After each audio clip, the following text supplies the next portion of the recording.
Good morning, everybody. It is wonderful to see everybody here. Whew. I need a little more coffee. How is everybody doing this fine morning? I hope everyone is wonderful. It's a beautiful day here in Colorado. The sun is shining. We had lots of rain yesterday, so everything's super green and happy, which is really nice. So I see we have lots and lots of people in here. So hello. I see Bunny Kisses and Selkie. I see Becky Beetle, Ozark, Tar Apple, Isis Tarot, Tammy Marie, Hardest Man in Tarot. Hello. Hello, Danny Priest. Hello. What's everybody up to? Lots and lots of people here. In the Netherlands. Ooh, that's exciting. I love the Netherlands. I've been there once in my life, and it was amazing and beautiful. But welcome to my channel. If you're new in these parts, my name is Dustin, and my channel is about all things metaphysical with a heavy slant on tarot, oracle, cartomancy stuff. We do live chats every Sunday at the same time, so 10 a.m. Mountain Standard Time, which is 9 a.m. Pacific Standard Time, which is noon Eastern Standard Time. You can figure out your own stuff from there. But we alternate every week between doing a cartomancy casual chit chat and these little mini metaphysical classes that I call morning metaphysics. So this week we are talking about sacred geometry and the triangle. We're going to continue our sacred geometry trek. That was briefly interrupted for Tarothon when we did a brief history of cards. So it is later in the UK as well for Selkie. We've got quite a few people from around the world. So house cleaning, that's fun. Want to come do mine?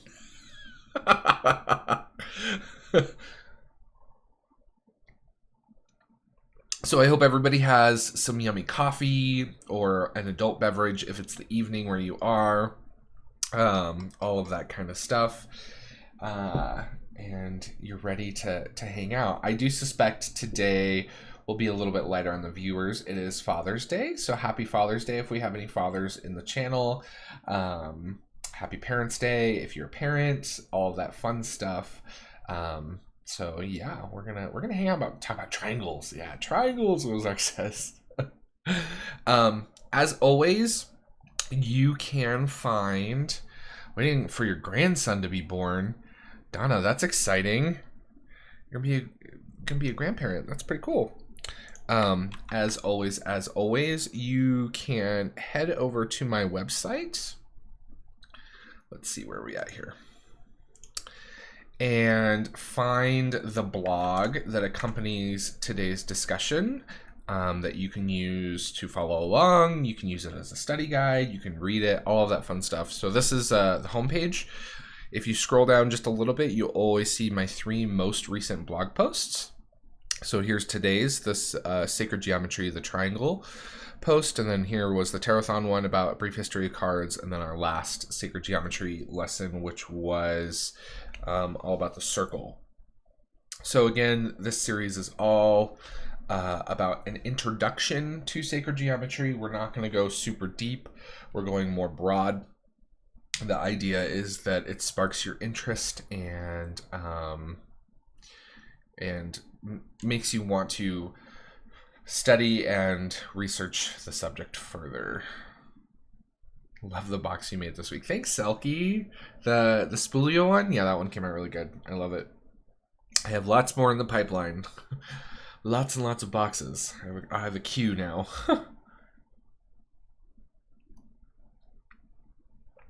Thank you, Ozark. I appreciate that. So, if you head over there, I'll put a direct link in chat as well to today's blog. And the video series is always in there. I also have on my YouTube channel page, there is a playlist that has all of the morning metaphysics chats in it, as well as the last sort of big topic we did, which was astrology and learning to read your own birth chart. So if you're interested in that, that is there for your viewing pleasure and enjoyment. As always, with all of my chats, with all of my live chats, if you have a question or want me to notice something, make sure that you type at Modern Metaphysic Man, so it highlights it for me in chat, or put it in all caps. I think Selkie, you're my only moderator today, so if I miss anything, feel free to yell at me. And yeah, we're gonna talk about some triangles, which is pretty exciting. So before I dive into that too, I do want to do a little housekeeping announcement. Are you a fire sign? I totally am. I am an Aries. Aries star sign, Cancer moon sign, Gemini rising are my signs. So but yes, I am a very Aries person. I've been told. Both the good and the bad. Hopefully more the good than the bad. Let's be honest.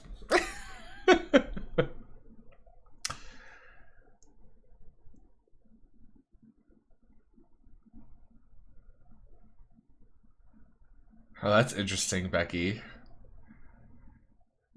I'm supposed to learn from you today. My pull was the King of Wands. When I asked about him, I drew the Hierophant. That's pretty interesting. Well, here I am. That's pretty cool. Can't make this shit up, as I always say when it comes to tarot. People are like, how do you know it works? I'm like, trust me, you'll know. You'll know. I can explain it to you, but just wait, because there will come a moment when something happens and you're like, whoa. And then you'll know. So yeah.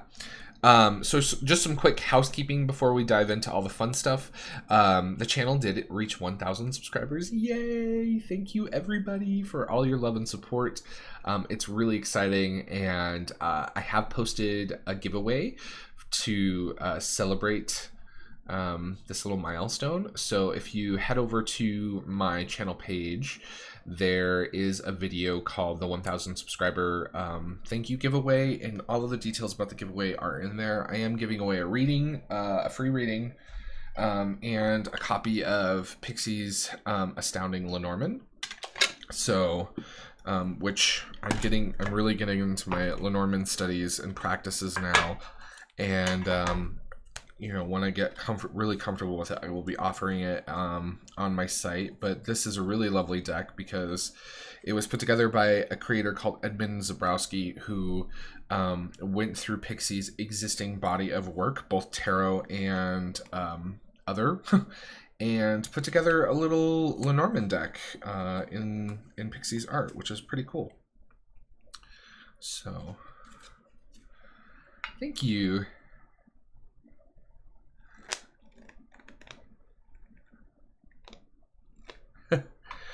Well, that's why I put in there, Ozark, that you have to put the number 1,000 if you want to be entered. So if you just want to like say something, you can post that and I won't enter you.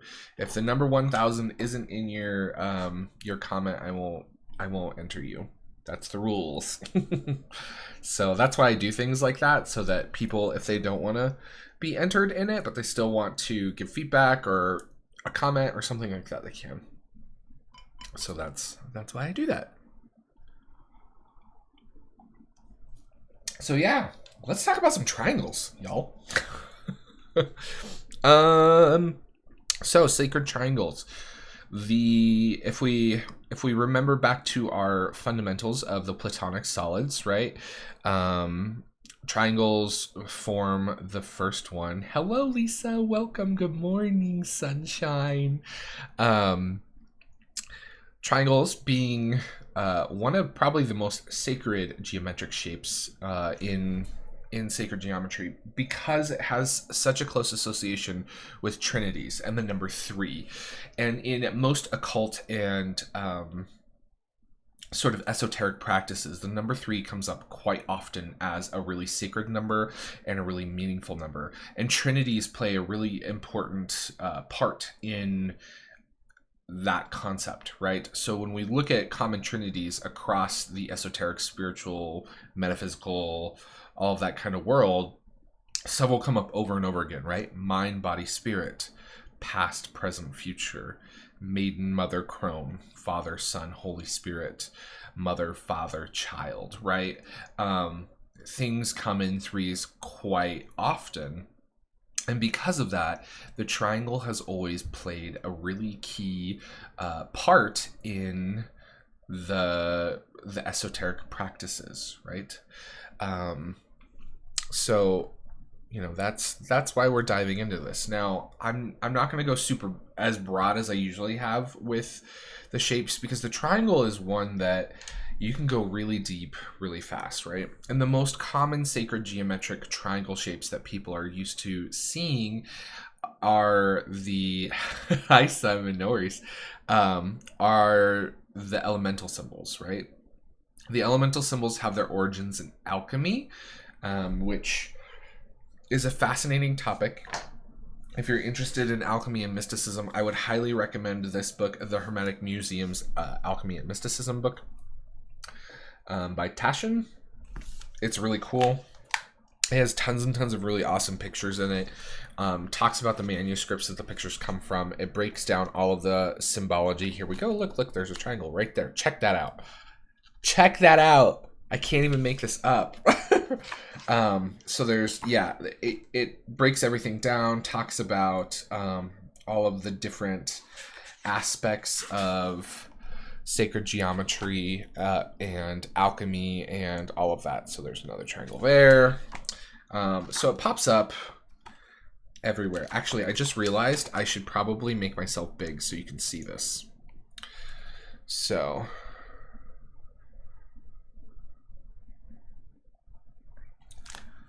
yeah, there's tons and tons and tons. It's great. It's a great book. Here's a whole section about the Tree of Life. It's a really cool book. So we got some triangles going on here. Triangles are everywhere in the esoteric world, and being able to recognize them and how they're used and the orientation that they're used in and why they're used in those ways can really sort of open you up to some new possibilities of understanding the symbolism within things like the tarot and manuscripts like these, things like that. So when you're studying, being able to recognize these is really interesting. You'll start seeing things that you never really would have noticed before, that change the way you look at things, that change the meaning of the drawings or the paintings. Yeah, it's a really cool book. Are we in the naughty corner? Why are we in the naughty corner? I'm confused. The naughty corner.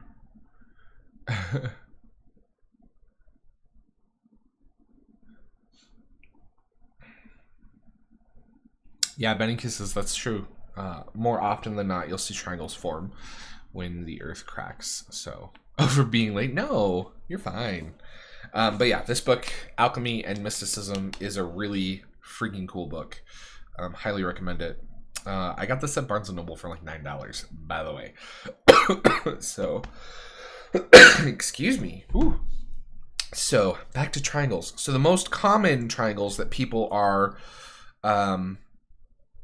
used to seeing, right, are the elemental triangles, and those come from alchemy, is the origin of those. We'll get to the hexagram here in a minute. So, you know, the upright, so the how do I want to say this? The four triangles that you see are basically made of two different equilateral triangles, right? And those equilateral triangles are either pointed up or pointed down. So when we're looking at upward pointed triangles, it usually represents the masculine, right? Being phallic, pointed upwards, right? And is usually associated with the elements of fire and air, right? Conversely, the womb-shaped triangle, the triangle pointed down, right, is associated with the feminine and more commonly associated with the elements of earth and water, right? And then that is annotated with the lines that we see in the traditional triangles associated with the elements, right?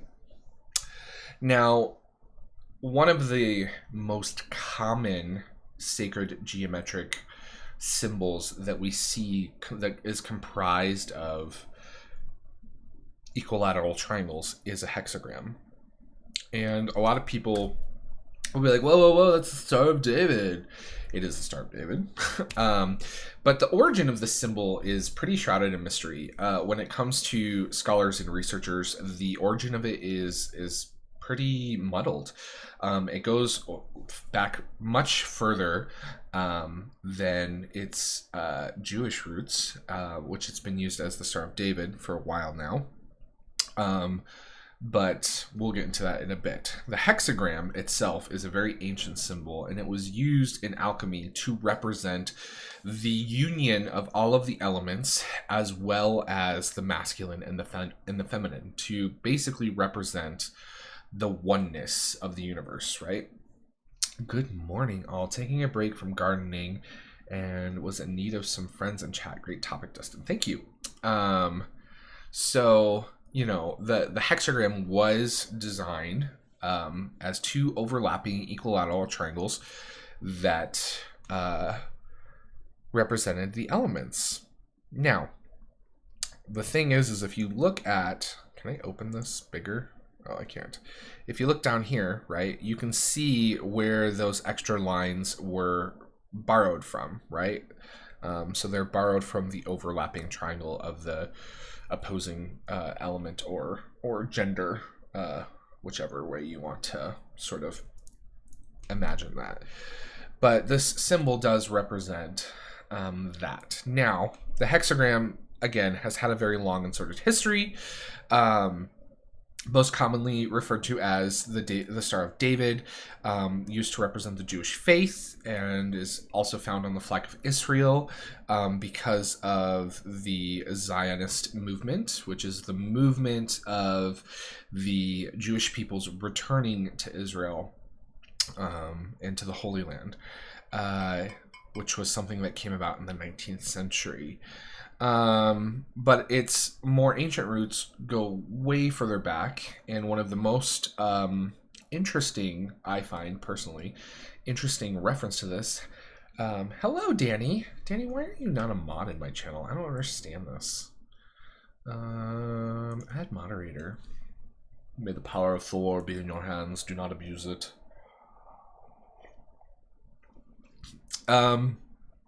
So one of the most interesting sort of historical, what's the word I'm looking for, references to the hexagram is the Seal of Solomon. And this is, it was a signet ring that was worn. So, not unlike my little Metatron's cube ring, right?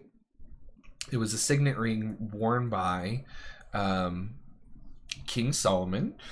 And it was said, both in the Bible and in other religious texts that didn't make it in the Bible, that it gave him magical powers, interestingly enough. It gave him the ability to speak with and control jinn or genies in the Quran. It also apparently let him speak with animals, which is a pretty cool thing. And it also let him control demons in a ring. This is all in a ring. And the ring had the Seal of Solomon, which is depicted down here in a couple of in this plate. Now, no one knows exactly what it looked like. However, we do know that it was basically the hexagram. This image here to the left of it is from an alchemical book. So it represents sort of the process of alchemy, the union of all of the elements genders. It also includes the zodiac in there. So this, again, is a symbol that has been used for astrologers to represent the original heavenly bodies that were visible with the naked eye around our planet, things like that.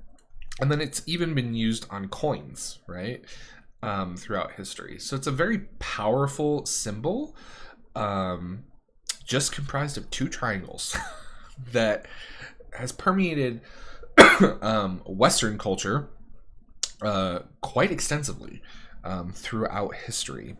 You can find it in Masonic symbols, where oftentimes the two, I don't know if I can do this with my fingers, but the two, what are they called, compasses, will form the hexagram, things like that. So it pops up over and over again, right? But the fundamental meaning of the hexagram is the union of all of the elements and the union of the masculine and the feminine together, oneness, right? So yes, yeah, the square and the compass, exactly. So yeah, hello, Joe. Oreo cookie going in search of breakfast. That's funny. Yo, cookies. We eat brownies for breakfast and cake all the time in this house. Just saying. Oh my gosh. Casting the video on the big screen. I'm on the big mom. Look, I made it on TV.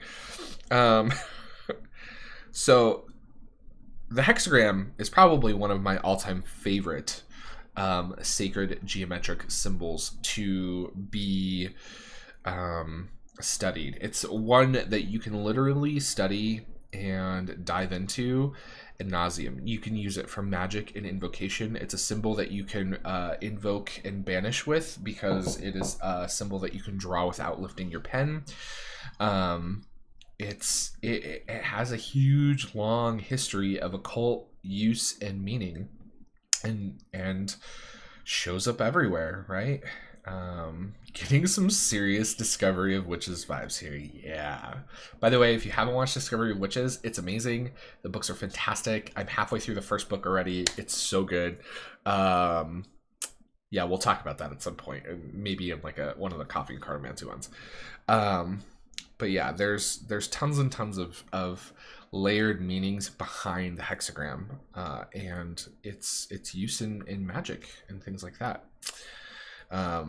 In alchemy, in astrology, in Christian tradition, even on flags, right? It's everywhere.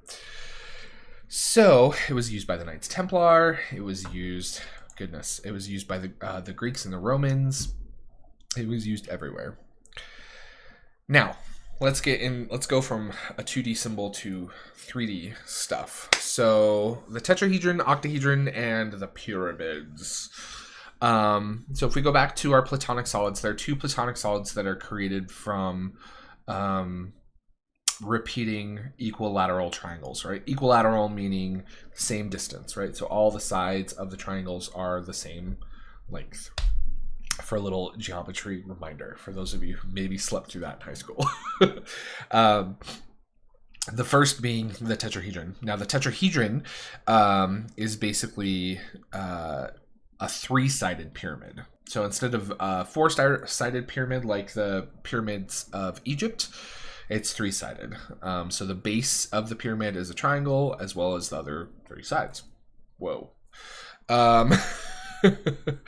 Right, the tetrahedron is associated with the element fire, and is often associated with the powers of manifestation, right?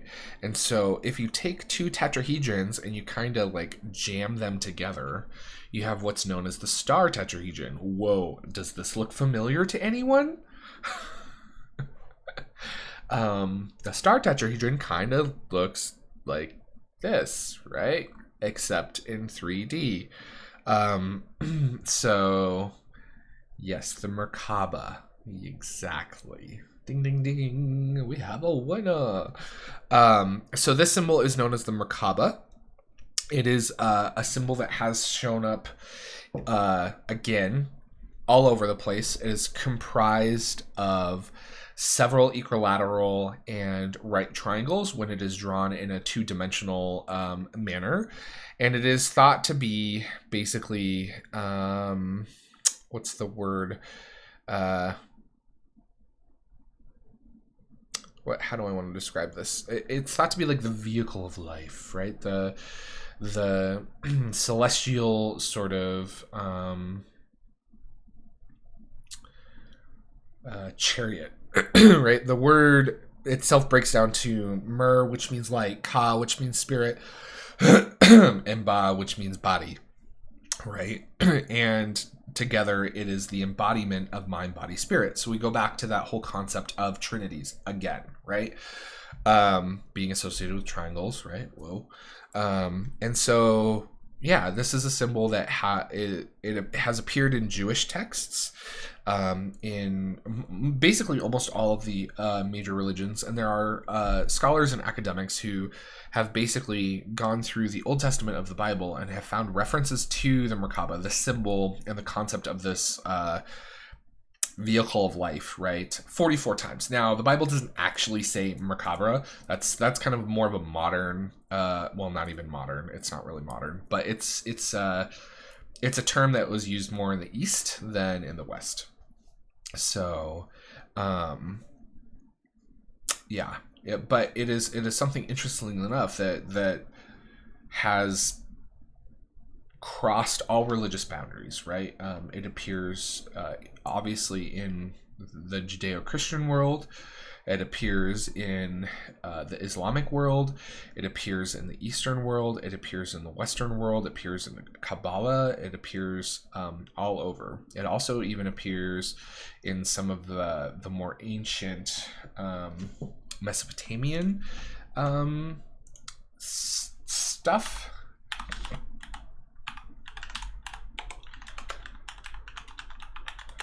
Which is really interesting if you're interested in that. In fact, let me pull this up really quick because it's a really fun fact. Let's see here. Can I? Where are we at? So if we pull up. So the idea of this symbol appears pretty consistently in Mesopotamian culture as well, which is interesting. Well, that's really small. But you can see here that the hexagram appears, right, in this really famous relief from the Sumerian culture, which depicts our solar system, interestingly enough, and the planetary bodies around it, which is fascinating because when it comes to the Sumerians are probably one of the most interesting cultures to me when it comes to sacred geometry, because they kind of hit the nail on like all of the heads. And even when it comes to things like the tree of life and their associations with that, right? So it's really interesting, and we'll get into this later. This is a little like breadcrumb for when we really get into some serious sacred geometry stuff, right? But enough about that. Let's go back to the triangle.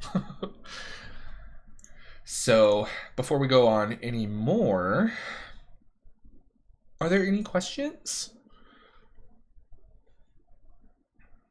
If you guys suddenly hear a chicken, there's a chicken outside my window.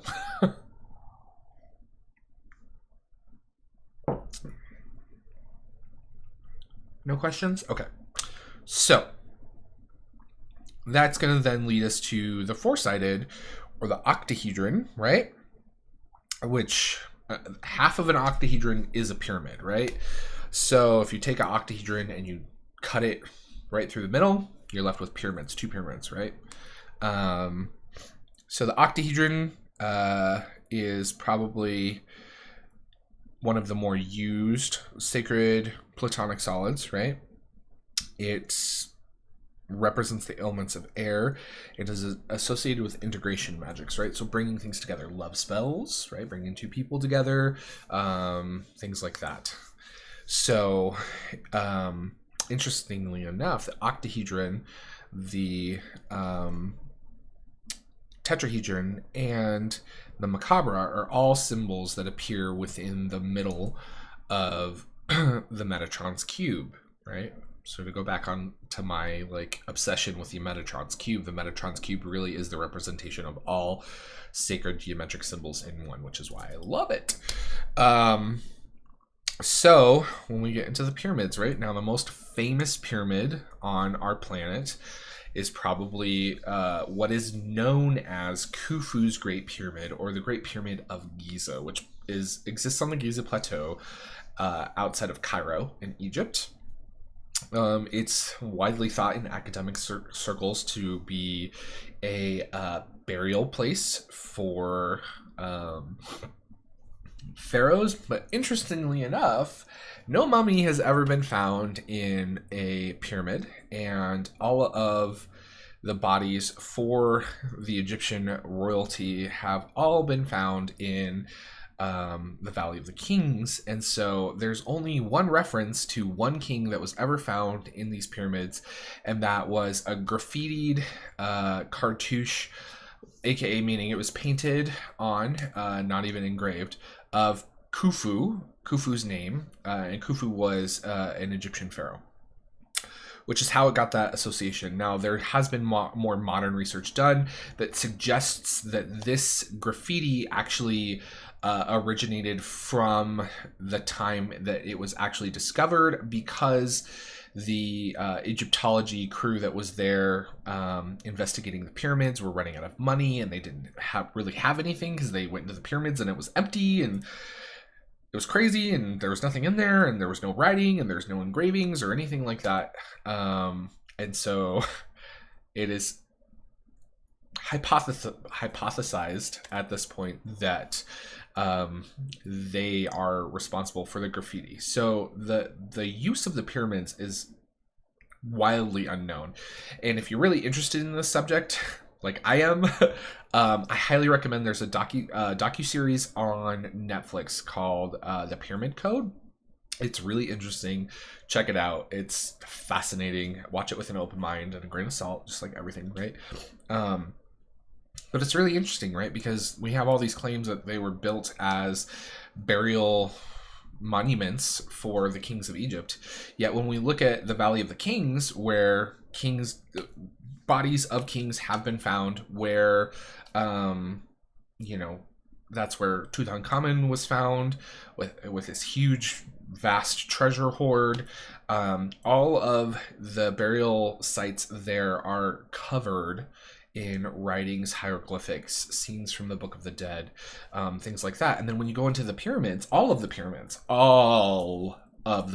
every single pyramidal structure in Egypt, there is zero writing, right? So what the pyramids were actually used for by the Egyptians is really unknown, right? There's a lot of hypotheses flying around out there about what they were used for. There's some really interesting ones. There's some ones that are pretty out there.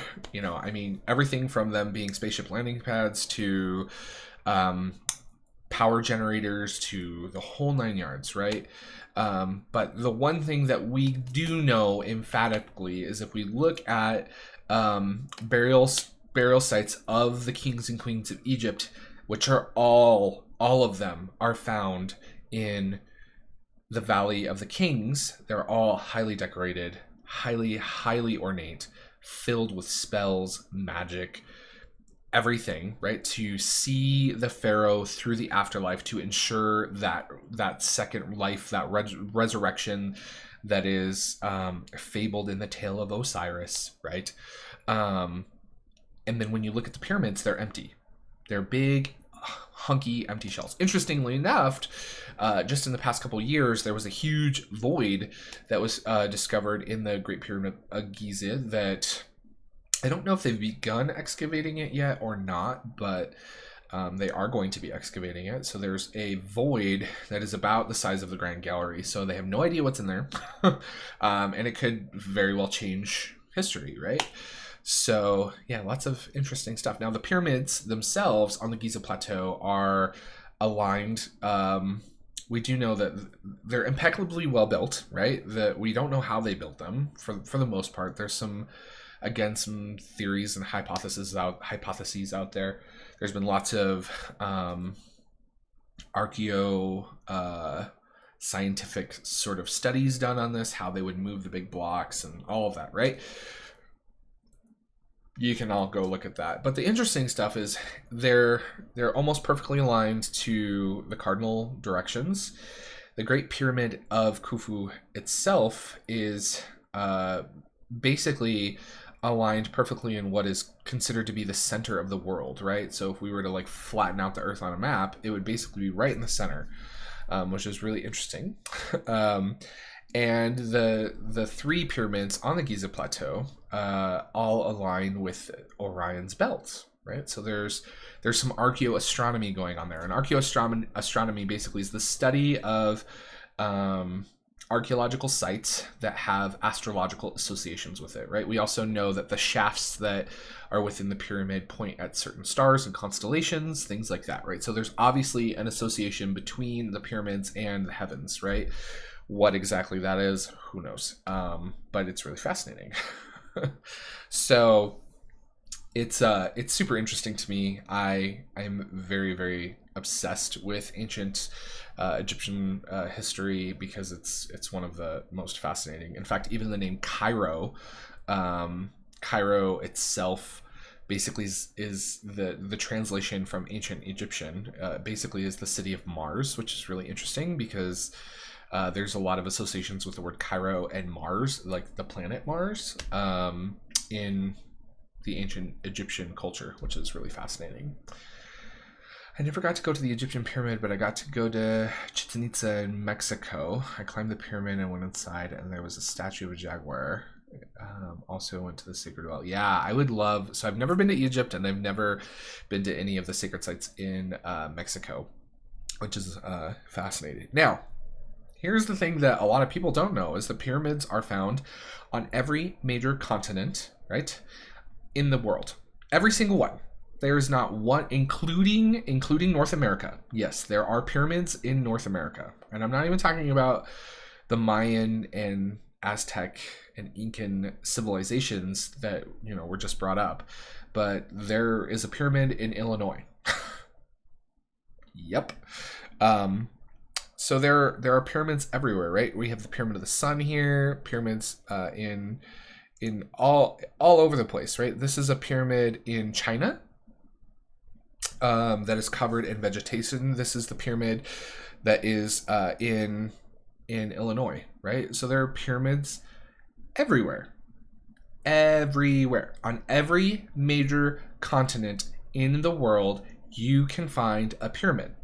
There's tons of research that have been done. For a long time, a lot of the pyramids, including the ones in Central America, were lost and were sort of identified by archaeologists and explorers because they were covered in vegetation. They just like giant hills, right? Because when you're, the great thing about Egypt is it's in the middle of the desert. There's no water, there's no plants, there's nothing like that, right? So there's nothing to sort of break the stone down. There's nothing to get in there and grow and move things, right? But when you're talking about in the middle of the Yucatan Peninsula or in the middle of, the plains of China, where tons of vegetation grow and things like that, right? There's things that are going to overgrow and break it down and move the stones around and things like that. But here in this bottom right-hand picture, right, you can clearly see a pyramid, right? And you can see it. And I'm gonna have to refix this this image here. In fact, I have it. Give me 1 second. Let me pull it up. Images. Pause. Talk amongst yourselves, class.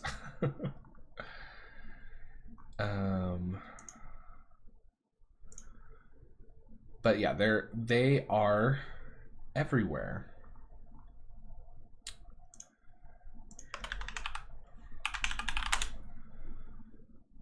So here we go.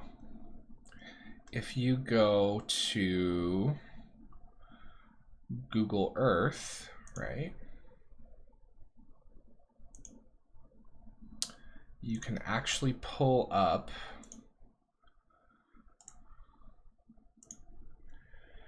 we'll put this over here, images in China of these pyramids, right? So there is tons of evidence, right? And it actually wasn't until more modern times when we had satellites and people who literally just sit around all day and look at satellite photos that they started recognizing this stuff. They're like, wait a minute. This is a little different, right? This looks familiar. And when you look at this in person, it just looks like a hill with a bunch of freaking trees on it, right? When you're like standing in front of it. But when you look at it from space, there's very clearly something else going on here, right? And it's a pyramid. So there's just tons and tons of evidence of pyramidal structures being used around the world. And the one common thing is that they're all placed at sacred sites. They're all part of temple structures, of spiritual beliefs, of places where religious worship occurred, where transcendental things were happening, all of that kind of thing. And a lot of them were built relatively within the same time frame, right? Which is really interesting as well. So it's fascinating to think there's so many hypotheses out there about, well, why did every major culture on every major continent around the world all build pyramids at the same time, right? This can't be a coinky-dink, right? It can't be coincidental. It's just way too, and if it is, it's probably like the most bizarre thing that's ever happened in human history. But obviously there was something very special about this shape, about the shape of the triangle and about the shape of the pyramid that the ancient peoples knew was important, right? And knew clearly had a lot of value to them and their civilizations. So they built these giant, massive structures out of stone in this shape, right? So in modern sort of metaphysical circles, right, pyramids are thought to have the ability to cleanse and purify energy, right? To focus energy and things like that.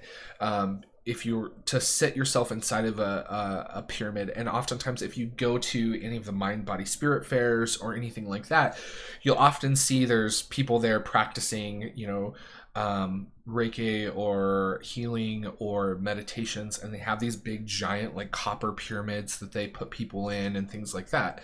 And that's because it's thought to enhance and filter focus energies, enhance psychic abilities, right? There's been studies that have shown, interestingly enough, that food and things that are placed inside of pyramids have enhanced sort of nutritional value, which is really fascinating.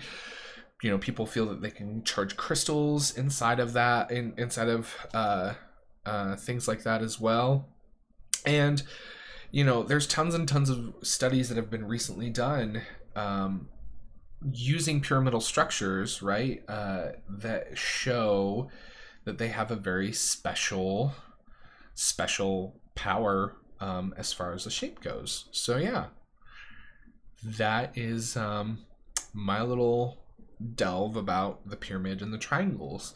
Again, as always, my goal with these isn't to sort of spoon feed you guys all of the information when it comes to this subject. I mean, it's huge, right? You could write an encyclopedia's worth of information when it comes to sacred geometry and cross-referencing all of the symbols and uses between all of that, right? So, my goal is always to spark your interest and your intuition, and for you guys to go out and further research and study these things.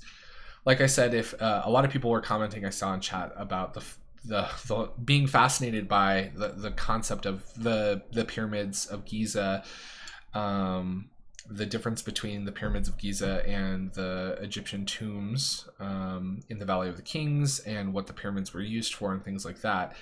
So if you are really interested, again, I highly, highly, highly recommend the docuseries entitled The Pyramid Code. It's really interesting. I think it's 5 episodes long, if I'm not mistaken.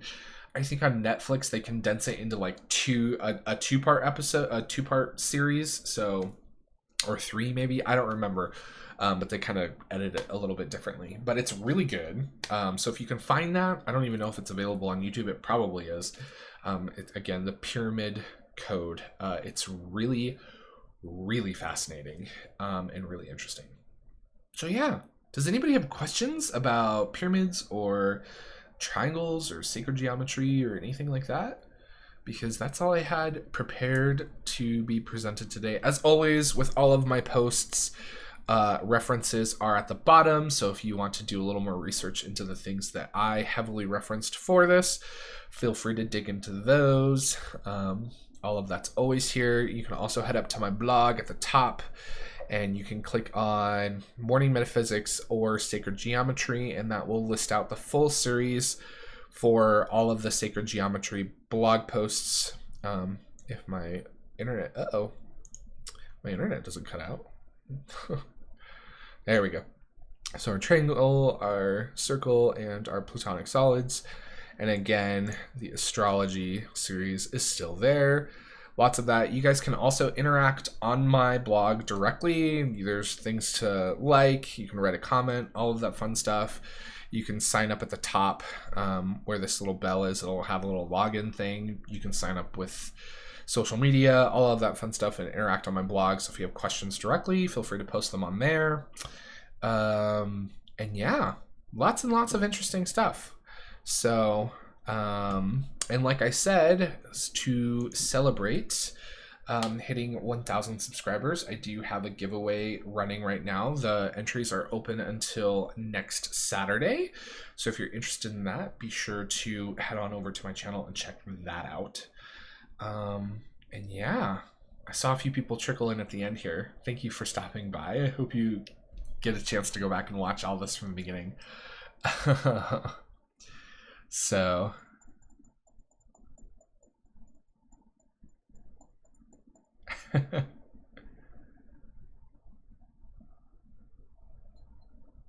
how do we enter? So Lynn, if you go to so after we finish this, just head over to my YouTube page, and there is a video called 1,000 Subscriber Thank You Giveaway. And all of the rules and how to enter the contest are laid out in that video, as well as in the description of the video. So all of that, actually, I can probably link. Can someone grab the link for that? One of my moderators? Can you grab the link for that video and just throw it in chat for me, please? Yeah, and all of the details for that are there. So you'll be able to sort of grab all that. And like I said, you have a week to get in on that. And I'm going to be, like I said, I'm giving away a copy of Pixie's Astounding Lenormand. Where do you get this? I got this cup at, I don't remember. My mom got me this cup. So that's why I don't remember. My mom gifted me this cup because it has a cool unicorn.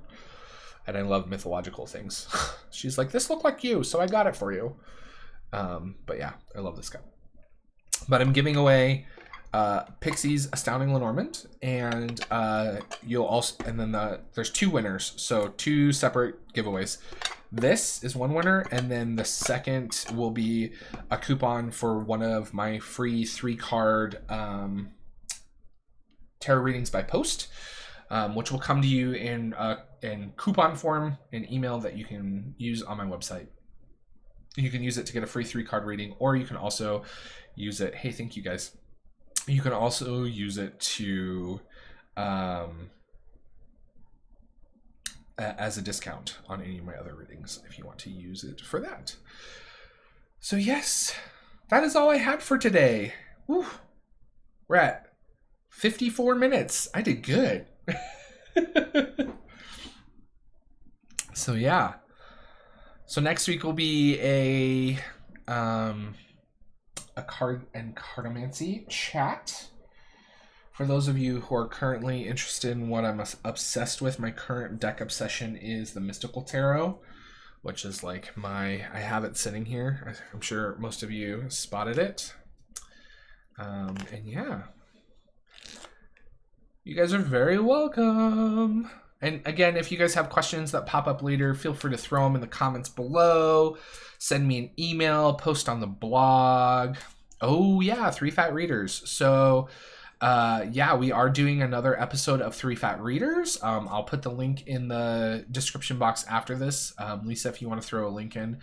It is a collaborative channel between myself, Lisa from Supportive Tarot, and Danny from Danny Mystic. And we're going to be hanging out and talking about #HowITarot, which is going to be just kind of a getting to know us and what our tarot practices and beliefs are for each of us, because the 3 of us actually have very different tarot practices and tarot beliefs. So it should be super interesting. So you can, the event for that is already posted over in 3 Fat Readers, so you can do this. Yes, and no coffee and cardmancy next week because of that. So that will be where you can find me next week, which will be exciting. And I'll be sure to post that in the description of this below. We'll be posting lots of things on social media and all that kind of stuff. So you'll find it. It'll be around. But if you haven't been over to the 3 Fat Readers YouTube page, let's see. Hold on. Let me see if I can grab it here. So this is the link for 3 Fat Readers. Whoops. I literally just screwed that up. So the event is already up for HowITarot, so you can set a reminder. Make sure if you haven't subscribed to 3 Fat Readers, you subscribe, hit the bell so you get the notifications of when we're putting stuff up and all of that fun stuff. No worries, Lisa. And yeah, so that's what's coming up in the future. So that's what's going on. That's all the triangle stuff I have for today. I super appreciate each and every each and every one of you coming to hang out and talk about sacred geometry with me today. If you have any questions, again, like I said, post them in the comments below, toss me an email, reach out to me on social media. I am accessible. I love questions. By all means, send them my way. If you find interesting books or topics that you think might interest me, I love suggestions, so send those my way. And if you're watching this in the future, be sure to check everything else out in the description box below, where I will put all of my social media links as well as a link to my website. If you're interested in getting a personal reading with me, it helps support me and helps support the channel. So all of that fun stuff. So definitely check all of that out. And yeah, thank you guys so much for your love and support. It means the world to me. And as always, remember, everyone is fighting a battle that you know nothing about. So be kind, always. Bye, everybody.